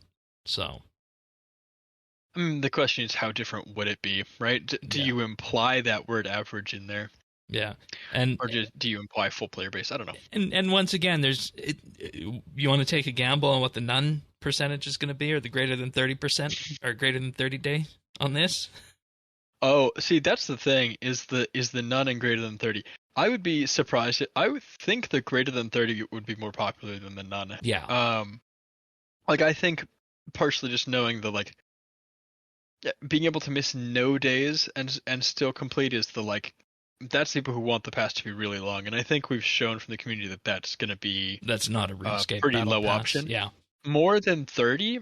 I wonder if it's going to be that same idea where people are like, yeah, but like I don't know about that. Let's not go that far. I would be interested to see because I'm sure there is going to be a good number of people in that greater than 30 camp. And like I get it, right? Like we know we have people in our producers who play primarily for like a few hours on weekends because that's the amount of time they have free. But I don't think any of those people would say that they should be completing the hero pass. But no, we have a fairly small producers chat, so But who's to say at the end of this? And it's all gonna you factor all these questions in. You factor all these questions in with your data of who's actually playing the hero pass and who's not playing with the hero pass. You can have these questions mean whatever you want them to at the end, and what we're really just doing is gathering data here. So I think my final point on this question set is that don't read too much into this. It's going to be used, I'd say, in concert with your other answers and everybody else's other answers to figure out where things need to go. Yeah. There were also questions about how people felt about the missions in Hero Pass in terms of their frequency and whatnot and what they provided there. So that was good. Well, you had, just because you just mentioned something about this too, is the idea of like how many people are interacting versus not interacting with the Hero Pass. To me, it seems like something that is very hard to not interact with. That's especially in that first design they did, where it was popping notifications up left, right, and center. Well, not even that as much as just like, because they've now, you can disable the XP on it if you want to, but you're still gonna you're gonna complete your daily challenges daily regardless, right? If you're playing the game more than 20 minutes, you'll get them. So like, it's a very low effort to interact with it, and I would be surprised if a lot of people weren't. Let's put it that way. Right. It's like, how much passively. metric do you actually get from something that is so like easy and that's going to pop up a notification dot on your interface, just and leave it there until you click it, And that was another, concern we like- heard, is that people just wanted to see nothing of it, and they had to patch those notifications in too. So. Well, yeah, but I wonder how many people really are truly not interacting with Right. people. Yeah. Because I gotta I think that was also a vocal minority of people who were just annoyed. Yeah. At the pass in general and wanted to be annoyed at it. But I would be very interested to hear data on how many people play the game and don't interact, don't claim the missions. How many people are there out there? And is that the same, more or less, than people who didn't turn in their daily keys before? Right. Is that and then with that same feel to me? Yeah. Then you also have to ask, easy. is that a user interface problem too? Maybe. Yeah. So that, I mean, that's my way of that would be the same thing as compare that to the people who don't use their daily keys. Is I would put those user interface things in the same bucket because they're access to kind of the same interface. Yeah. If 8% of people don't use their daily keys and now 12% of people don't use this, I would count that as 4% of people who are, that would be I would be interested to see those numbers. I'm sure that those are internal numbers they have to look at. Because again, feelings about the missions, like you were saying, so to really kind of stay on topic, I guess. Though I, as a person who again likes those guided things, right? One of the things I said in my feedback on this was I liked the yak track because if I ever wanted to take a break from something, anytime a task came up that I was for another skill I was working on, it was a great break from fire making. And when a task came up that I didn't want to do, back to fire making. And so it gave me something to switch up what I was doing rather than I'm going to grind fire making for 10 hours today. Again, not something I necessarily enjoy. At this point, we're too far deep. I don't want to do it anymore. Just give me Bernie. Right? But that's the thing is those missions, I always had something to do. And with this, I feel like even the special missions that come up weekly are a little bit I can complete them and I don't have anything to do. I don't have a what should I do, and I could I could get a what should I do bot on Discord and just fix my own darn problem. But And I do want to say, when it comes to these missions, the one thing that is different than this compared to Yak Track is that you, of course, now can stack your weekly missions up if you don't want to do one when they arrive, your fish one or your wood cutting one or your harvest farm produce one. You can just stack them up and do them whenever you want, which is a really nice thing compared to Yak Track. But at the same time, if you do all your weeklies, if you do all your weekly specials, you don't have any guidance left, and you're just left to, in effect, pick something yourself and get the daily or get the gameplay points that way. Yeah, which again, the dailies, I'm not really bothered by. Yeah, I mean, I don't necessarily think that's a problem, but it just pointing out the differences, because that's actually where the survey went next, was making comparisons to Yak Track, which is good that they do comparisons to Yak Track. Oh, I don't know that they did comparisons. They asked us how many people had played it and what we thought of it, right? It was they didn't go deep into it, and they asked the exact same question. What was the next thing they asked? It was daily challenges. Yak Track and daily challenges, right? Yeah. But with daily challenges, what part of that system was your favorite? Or they had us rank the importance of everything. I personally said the streaking system. I put those the lowest. We probably had opposite answers there. Yeah, okay then. In general, the user interface of the daily challenge system was actually really nice, and I think it was one of the nicer interfaces we had in game for those sorts of things. But yeah, I think that question was specifically how important was X to you in interacting with this, And the interface wasn't important to interacting with it to me. Like, Right. it was nice, but like it wasn't And something and that like we drove, talked like, about at the I beginning, it didn't go would to, be such a beautiful interface. I'm going to open it. it was basically the keys Okay, for you. it's an interface. Fine. Good. It was the keys for you, right? To some degree, and to some degree, the XP. Like, I didn't mind it. I always need it, right? Yeah. I'm not 120 all. So, again, I didn't interact with dailies a whole lot. I did them, when I played, I did them a couple times a week usually.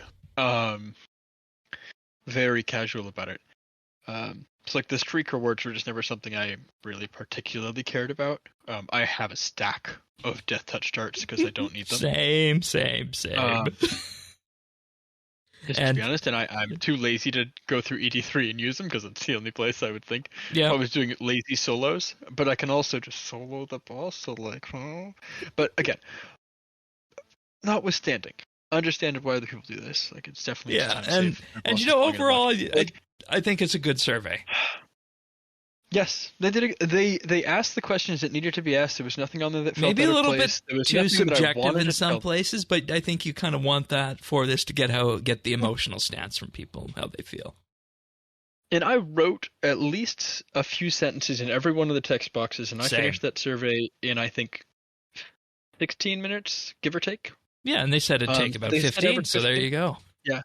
So, I mean, not crazy. Not like something that would be very doable. I wasn't AFKing anything in the game at the time, but something that's very doable while AFKing. Yeah, something. And we do have a link in the show notes to it if people haven't done it yet. Update.show for that. I don't know how long it's running for, so if you haven't done it when you hear the show, go check if it's still up. I would hope it's going to be up more than a week, but yeah, we'll have a link to the survey in the show notes at update.show. I imagine they'll just continue collecting feedback until they're done with their design. Like, they'll just, Yeah, until it's time to take it to the panels or whatever. Yeah, and no reason to take it down. And this is another thing we didn't talk about when this was announced, is that they're doing a series of player panels on this based around different areas focused on community leaders of Reddit and Discord, content creators, survey contributors, and the PMod community, which is interesting because sometimes, I don't know about you, I kind of forget that PMods exist in this day and age. No, I mean, I know plenty of them. No, the PMods, I think they have their own issues, and again, separate conversation. Yeah. Totally. But they're people who are involved in the game and to help manage the game to a pretty serious degree. There are a lot of community leaders on that PMod list, so yeah, all reasonable. Yeah, and to me, that's what that pulls, is the community and event leads. Yeah, and as I understand it, these of course will have their own processes behind them. It'll be consultation based, and as I understand it, there will be NDAs around this. So I think that's a good way of going about that. Basically, I think it gives them a groups of people to bounce ideas off of and to get feedback off of, right? Because we talked about this too, in terms of theory crafting of what they could do with these when we first heard about it. We were deciding whether or not to talk about it on the show and yada yada. And I think what it comes down to is it gives them multiple basically think tanks where they can both get feedback and bounce ideas off of players. Right. And I think that's really important, right? And keep in mind, content creators is going to be different than community leaders, which is going to be different than survey contributors, especially if you pull multiple groups from each of those categories. Well, that's the thing, is that they could do this because they have the survey results from all these people now too, right? And in the case of community leaders and stuff, they know what people's opinions were, so they could create, if they wanted to, they could create a group of people who all liked the original design. They could create a group of people who all hated it. They could create 3 groups of mixed people who loved and hated it, and ask them all the same questions and get 3 different sets of feedback, and 3 different sets of brains, so that you don't just get an echo chamber in one discussion. They are able to pull a lot of ideas by having kind of multiple panels potentially. It's like when you watch a whatever way they a feel debate is appropriate on the television, and after they go to a panel of people who were undecided. Right. Yeah. I mean, yeah, except in this case, the people undecided are the people who are actually going to be, well, I guess making the decisions. So, yeah. But people who have an idea, it's informing. And again, this might just be, like you're saying with the NDAs, it might be that they're able to give extra, like, well, here's actually what the, like, game executive kind of, and like right. economic. And yeah. Here's what our goals were with this. We have to work within these. How would you fix this? What would you do? What are your ideas? It's like, we don't know anything else these are going to be about. And I just want to say, in terms of content creator panels, survey contributor panels, for this specific issue only, I have made the decision that should the decision come as to whether or not I would contribute in one of these, because there's a fact of the NDA and the fact this is something that is going to be discussed on the podcast at points, I will have to say no to any sorts of consultations on that, just because I don't want to take the NDA for this one. So if that opportunity were to come up, that's what I would put, what camp I would put myself in. I'm not holding any of the other of you guys to that. No. If you guys get asked to be a survey contributor for this, go for it. Yeah, I mean, that's just the way I am. I just enjoy those kind of conversations, you know? Yeah. I would be very interested to see what they have to say about it, and to, like, be in whatever kind of work environment they're putting together to help them kind of get the feedback they need. I have a big enough head to say, yeah, I think I could contribute to whatever. But, like,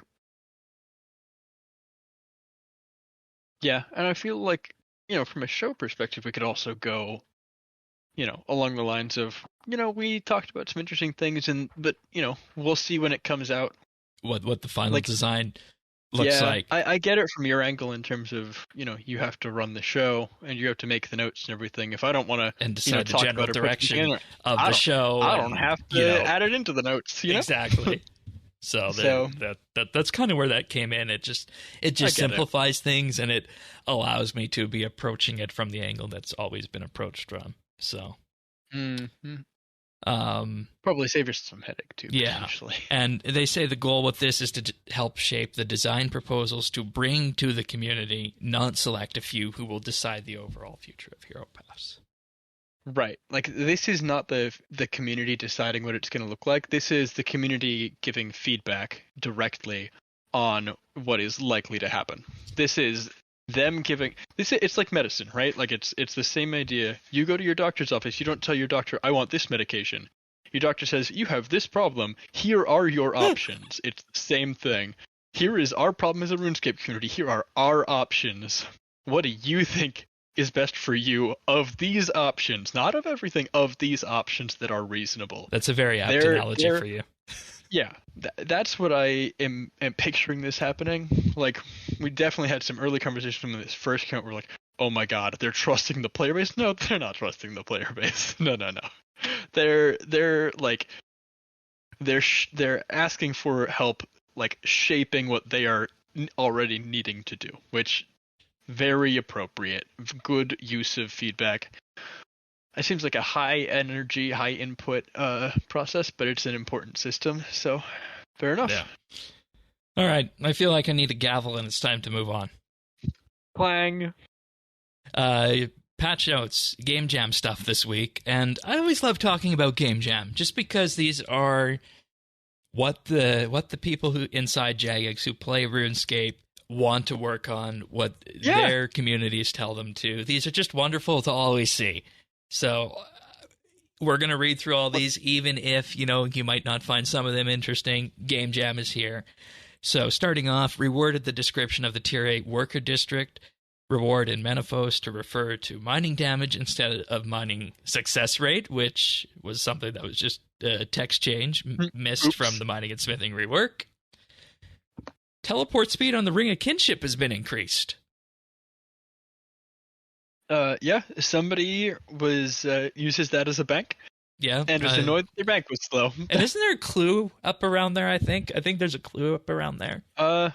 There might be. My concern with this, and I haven't really checked recently, is that there has in the past been a lot of botting activity using that bank. Don't love feeding into that at all. Are those the ED3 bots? The ED3 bots were the start of it, but I've definitely seen people that are not in ED3 appropriate gear using that bank in en masse. I'm sure the Jagex support team is aware of those issues and working on it, but I don't know. I'm just saying. All right. Also, a new teleport option has been added to the Disc of Returning that can teleport the players directly to the life altar. Oh, the one from the quest, not the actual Disc of Returning. Yeah. I'm like, that's a very expensive teleport to an altar that you will never use. I mean, it's funny. It would be really funny if that was if the legacy item took you there. But yes, the cabbage one, the one that the green the Disc Gower of Returning. quest. Yes, that makes sense. When gathering seaweed or the sea cucumber as part of the Oyster D&D, if you already have or reach 200 million XP, you will gather the relevant item on the next action instead of having to wait for the full 30 actions. Yeah, that one didn't work as planned. That's going to need a hot fix or a cold fix soon. Oh, really? Oops. Yeah, oh yeah. People who have 120 are not able to receive any XP from the Oyster right now. Oh, so they did it for 120 and 200 mil. There's some bug somewhere along the line. Yeah, I've seen a few people complaining about it where they're not currently able to receive XP. They just got the item, but they're like, oopsie. They're not. Oops, yeah. Anyways, hopefully that'll get fixed. That one's not working as intended. We'll move along. Increase the mining damage boost that is granted when mining red sandstone mineral deposits if you've reached Tier 8 reputation in the worker district of Menaphos. That seems to go hand in hand with the previous one. Yeah. Somebody noticed the thing was wrong while they were adjusting it because it wasn't big enough, because it wasn't. So fair enough. Fair play. Bad luck mitigation has been added to the engraved sarcophagus when attempting to get the scepter of the gods. Iron Men screaming in joy. Okay, I was going to ask who this was for, but that makes sense now. Well, because the Scepter of the Gods is also, honestly, not even Iron Man, main accounts. It's a one-handed version. Well, it originally was a one-handed version of the, I think it still is. It's the one-handed version of the Pharaoh Scepter. I think the Pharaoh Scepter is two-handed in RS3. My brain did an old school RS jumble there. Because old school still has one-handed staves. Yeah, it's a one-handed version of the Pharaoh Scepter, so it has the teleports on it, but you can use it with an offhand, like the, like if you wanted to use the Catalyst Fragment to get the Knowledge Fragment. Oh, I think there's some other, like, you can use it with a Wise perk offhand now. Okay. So it's a nice one-hand teleport version, and it's not tradable. Unlike the Pharaoh Scepter, it's not tradable. Got it. And it's like, you could go 99 just off of Pyramid Plunder and not get one kind of rare. Yeah, I was aware of that. And the Ibis pieces, the Ibis outfit pieces still need to be made less rare, but one step at a time. Good job on the Pharaoh Scepter. Yeah, old thieving is painful, as we know. Oh no, I always liked Pyramid Plunder. Yeah, it was good. I also liked Agility, so no points for taste. Players can now toggle the visibility of ESC only and legacy only worlds in the in-game world hop interface. Good. Really nice to be able to sort by lowest number of players and not have those show up at the top of my list anymore. I'm just saying, I like this. Well, we use World 66 for Clan Quest, and that's an EOC only one. So there's that. Yeah, but I turned off the legacy only one because I don't play much legacy. Right. They have been nice for doing rituals on a quiet world, but yeah. And now the one that everybody's jumping up and down about. You now automatically fast travel through the Isafdar dense forests with the Tyrannon Quiver 4 equipped. Okay. Again, I won't be that guy. Fine. I never hated traveling. Really? You don't think this is a big deal? No. I never got lost in there. I decided I was annoyed with it early on enough that I literally spent, I think, like an hour one day. Like, probably 10 years ago, running through the Issatar forest, and I just memorized get a map drawn on your hand or something? No, I just like ran around in circles. I literally just like I got lost enough times today that I was decided I was done with it, and so I just spent I like got an inventory full of anti-poisons, and I just spent like an hour just finding all the little hidden crevices and memorizing where everything connected to. Because it's like a pound sign. It's like that place is actually not all that complicated. As long as you know where to enter each part of the woods. And so like, I know people hate it. And like maybe there's some clue steps in there that this is really good for. And I don't do clues, and I don't know. But I've never been bothered by this. All right. But Tyrannoan's easier. Excellent. Good job. Good work. Honestly, it's a good Quiver 4 reward. Ectoplasm and necromantic runes can now be taken into the LOL fight during the Mighty Fall. Yep. Because you couldn't bring any non-combat items, so that's nice. Well of Souls talent tree has been updated within the city of so that earned points over the maximum are no longer displayed, and instead of max label is added. This affects both the UI and progress bar, but any additional points earned have not been removed. They're simply not displayed. And if you are at the max amount of talent points earned, they will no longer receive a chat box message talking about talent points. Okay. The chat box message is big for me, because I do occasionally toggle my all version of that chat on. Right. I have been very annoyed with like 22 talent points in being more of a. So yeah. Thank you. Command Vengeful Ghost ability icon has been changed to better differentiate it from other abilities, as well as improving the fidelity of several necromancy ability UI icons. Cool. Yeah, and they actually did this. They changed these icons after I made our short this week, but oh well. It'll be fine. Yeah. Do they look significantly different? They just pop more. They just pop more. You'd notice if you look closely. Okay. But okay. Nice. Last two, a player who has completed the Legacy of Zamorak season before completing the Elder God War season can now climb the stairs to the Falador throne room to get unclaimed succession lamps from coronated Adrastea. And players can now choose to change Adrastea back to her coronated form during Twilight of the Gods and Aftermath by choosing the Legacy of Zamorak option from the Falador throne room stairs if they've unlocked it. Cool. So this is just providing you the ability to see different versions of the NPC or talk to them based on that. Now, next up, I want to toggle for every version of Zanuck, right? So hear me out. We've got the teleport to the Life Altar, which is literally the only thing to do there is talk to the Gowers and change whether or not the Black Titan looks old or new. So we've got the Black Titan old or new, we've got Adrastea old or new. Just give me a Zanuck toggle. Give me the derp model. Do it, I want it. I miss it. She had too many. We're gonna, give me a drop down. Let's go. It's time. What about Asinadra models? Oh, I mean, do you really want to get rid of Toilet Seat Boy? Come on, his head is so iconic. Oh, his head. I mean, I was told Wi-Fi router. Wi-Fi router's another good one. Everything about the new model I don't mind. It's in the art style of the current game, and I like that as a general thing. Even if I don't like this particular model, I think it's good to have it be standardized looking. But his crown, the way that his crown is literally grown into his head is weird to me. The Wi-Fi router is. Anyways, we've gone off the rails. Yeah, we have. And with that, just a quick note that last Friday, a theatrical group called the Giggle Mug has launched something called the RuneSical, a RuneScape musical that's effectively a choose-your-own-adventure kind of thing.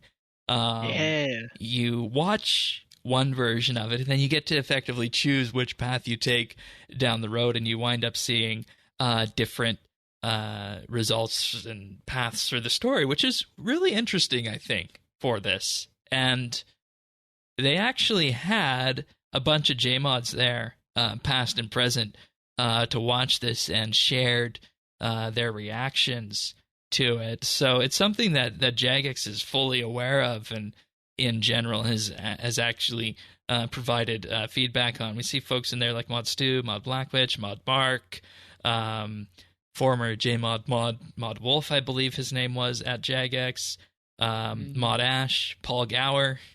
So many RuneScape heavyweights of the past. Mod Jack's even in there too. So if you're into musicals or theater and you want something RuneScape related to run through this weekend, just a quick note that this is available on YouTube now to watch. So I'm not too much into this sort of thing, but I watched it and it was actually interesting. So exciting.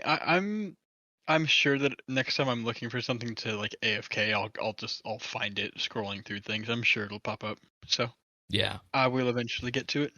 Yeah, and we also got some information about the quest coming next week. In particular, the reward for it, the botanist workbench. You're going to need to stockpile some elder frames again.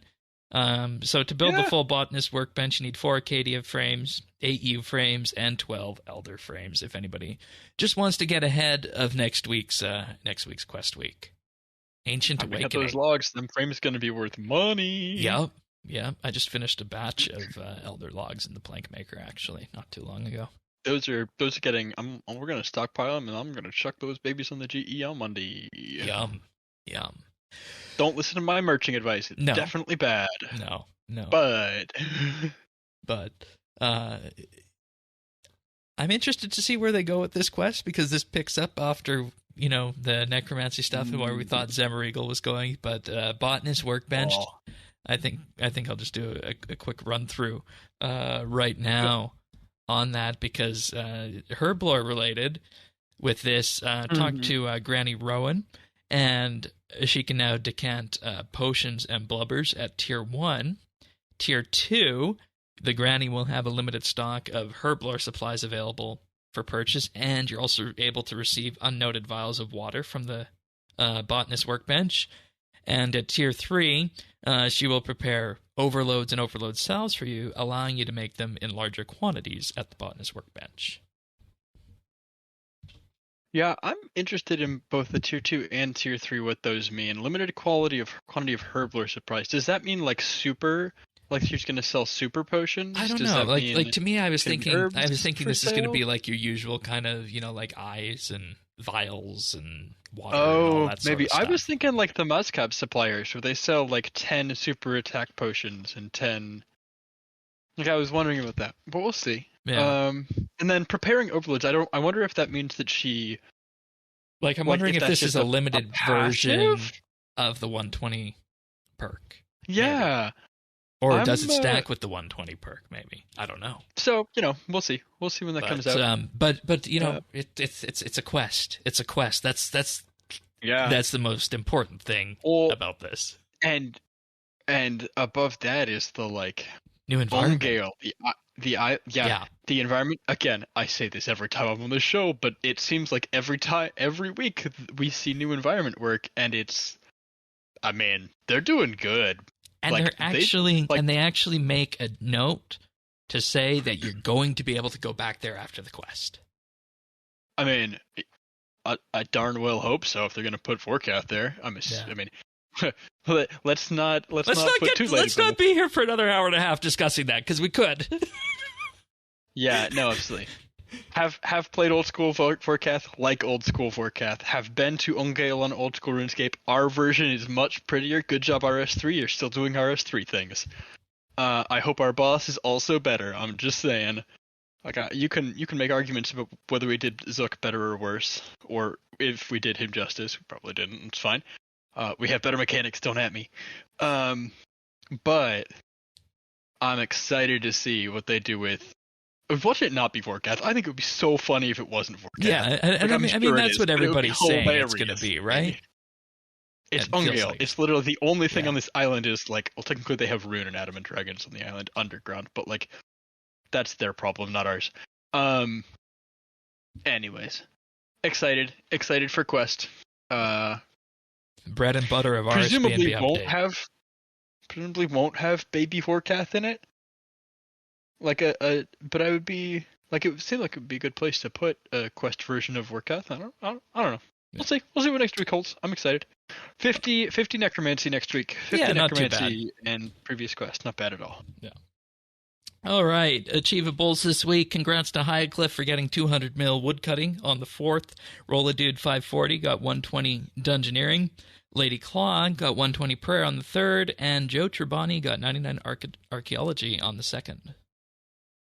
Then we had Kedgeworth with 99 necromancy also on the 2nd. Ponypicker with 120 prayer on October 1st, along with Pyet's 99 necromancy.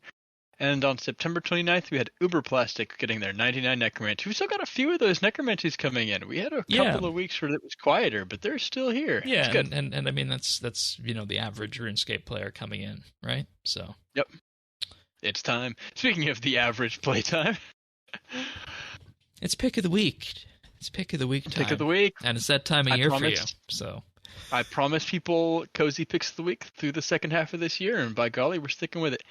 This one is probably going to be the oldest cozy thingy I talk about during these. This one is a game called Littlewood. If you thought Stardew Valley had bad graphics, this is not the game for you. It takes that pixel graphic and halves the number of pixels. It is very much if I could play this, this is a great game for Steam Deck. I'm assuming it's available for that. If it's not, that's unfortunate. It is very much if Stardew Valley was just mines, if you also had a woods-cutting skill that was the Stardew Valley mines, that's kind of what this game is. Okay. And it's got a very in-depth flower breeding, which this is the only game. I would also have RuneScape 100% on Steam if I had ever logged into RuneScape through Steam. But since I haven't, this is the only game I have 100%ed on Steam. And it is just a nice little cozy town simulator where you can kind of, again, very much, it's got a little bit of the terraformy stuff going on. You can I see that in the museum you can fill. In the videos and the GIFs they're showing on that. It's neat. It's got a little museum you can fill, and then it's got these separate woodcutting and mining kind of semi-dungeon crawlers that are just very, very relaxed. Where you just go and you harvest and you bring stuff back.